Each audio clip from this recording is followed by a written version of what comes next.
गीता पढ़ने से क्या होता है? हम एक के बाद एक लड़ाइयां हारते गए, हमारी आधी जमीन छीन ली गई, उस पर पाकिस्तान बांग्लादेश बना दिए गए। धर्म की रक्षा के लिए शास्त्र नहीं जरूरी है, धर्म की रक्षा के लिए शस्त्र जरूरी है, ये तर्क दिया जाता है। गीता पढ़ने वाला, मैंने 100 बार बोला है, नहीं हार सकता। एक के सामने 10 खड़े हो गए तो वो मर जाएगा, हारेगा वो तब भी नहीं। जिस गीता में केंद्रीय संदेश ही यही है कि पीछे नहीं हटना है, मन पर घाव लगे तन पर घाव लगे, मोह आड़े आए भय आड़े आए, तुम तो युद्ध करो पार्थ।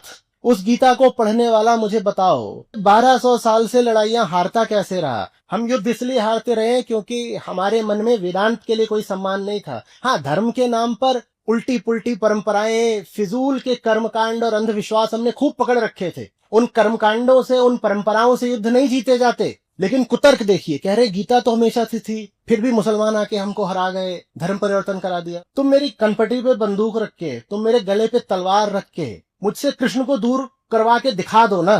गीता को पढ़ते थे फिर भी तुमने धर्म परिवर्तन कर लिया। बहुत सीधी सी बात है, तुम्हें कभी भी धर्म से मतलब था ही नहीं। मतलब साफ है, गीता। इस देश को एक वास्तविक रूप से शिक्षित पीढ़ी की जरूरत है। हम सब बदल देंगे, भारत को ही नहीं, हम पूरी दुनिया बदल देंगे। एक पीढ़ी चाहिए और बस, कुछ और नहीं। शिक्षा 23 साल चाहिए बस, एक पीढ़ी। जो बच्चा आज पैदा हो रहा है वो 23 साल के लिए मिल जाए, फिर देखिए भारत क्या बनता है। और कोई उसमें हमें ऐसा छेद नहीं छोड़ना होगा जिससे लीकेज हो जाए। जो बच्चा शिक्षा की धारा में प्रविष्ट हो वो पूरी तरह शिक्षित होने के बाद ही बाहर निकले। Universal and compulsory education for each and every child provided by the state, और उसके बाद सब ठीक हो जाएगा। उसके बाद आप पूछेंगे धर्म का क्षेत्र ठीक हो गया? हाँ हो गया। राजनीति ठीक हो गई? हाँ हो गई। अच्छे खिलाड़ी निकलने लगे? हाँ निकलने लगे। ओलंपिक में पदक आने लगा? आने लगा। अर्थव्यवस्था बेहतर हो गई? हाँ हो गई। सब कुछ अच्छा हो गया क्योंकि हम शिक्षित हो गए, हम इंसान बन गए ना।